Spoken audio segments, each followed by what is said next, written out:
It's my great pleasure now to introduce Yigal Carmon, the founder and moving force behind MEMRI, an extraordinary institution that has dedicated itself to, as it says, bridging the language gap, overcoming the Tower of Babel, which keeps us from understanding what one group of people are saying about another, and opening our eyes to a very disturbing reality that is all too prevalent in a critical part of the world.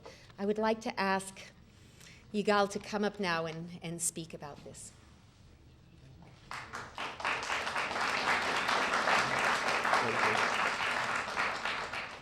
Dear Annette, Katrina, daughter Annette, and family, honorable members, and most distinguished guests.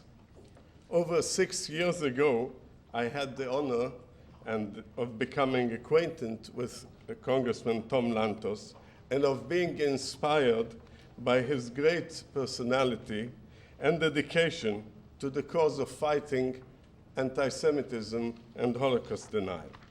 One of the first events that MEMRI held on Capitol Hill was sponsored by him.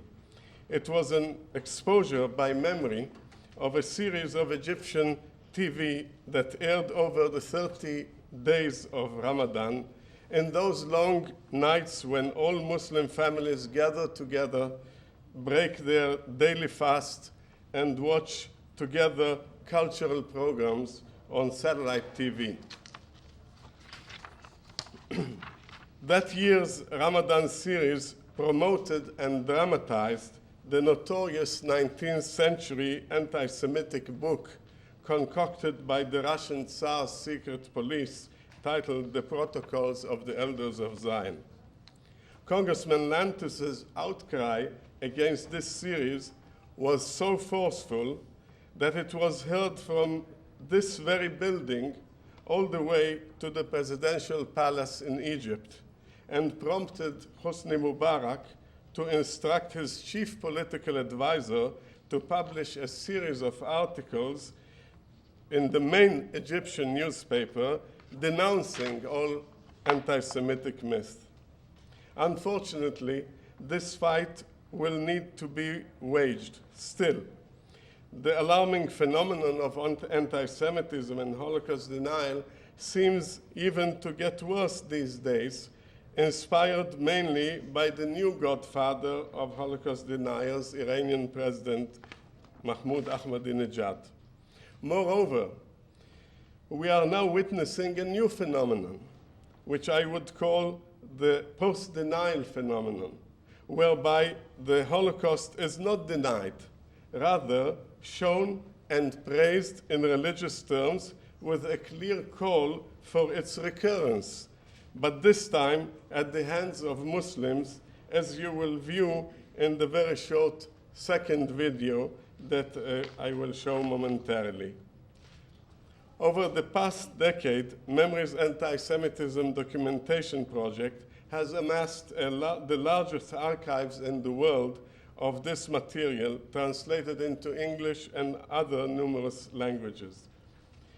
These archives, which we are dedicating today to the memory of Congressman Tom Lantos, will serve the following purposes.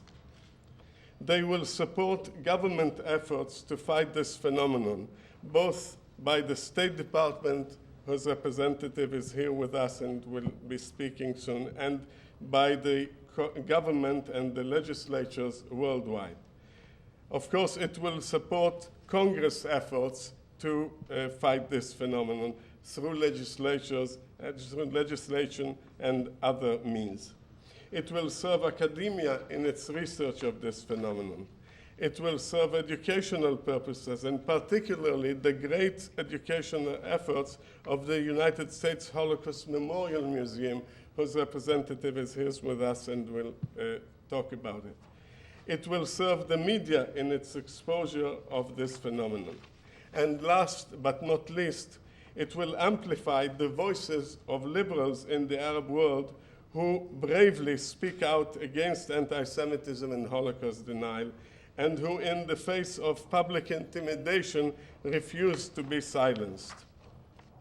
Indeed, we have with us today 4 colleagues and friends who, for me, represent the Arab conscience, and indeed, they are the honorable face of the Arab world. They are not rulers, nor politicians, but they are much higher than that. They are individual human beings with a responsibility and a commitment to human values, and each of them contributes in his own way to opposing anti-Semitism and Holocaust denial. As you will be watching this most disturbing second video that I will show, I want you to remember Magdi Khalil, please stand up, who just a few days ago on the most vicious, please stand up, who just a few days ago on the most vicious Arab TV channel, Al Jazeera, spoke against this Holocaust denial.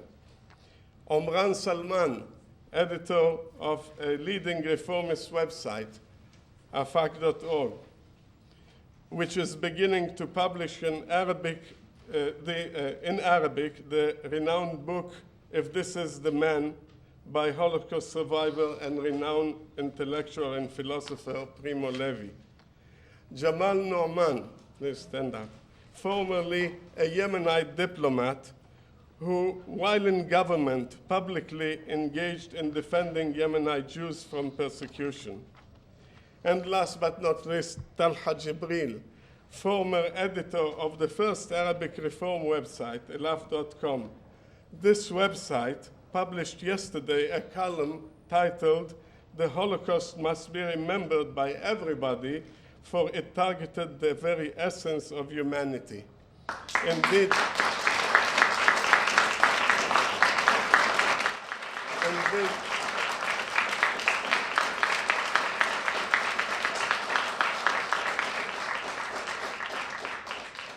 Indeed, this article is the first official release of the new Tom Lantos archives, and you have a copy of it in your hands.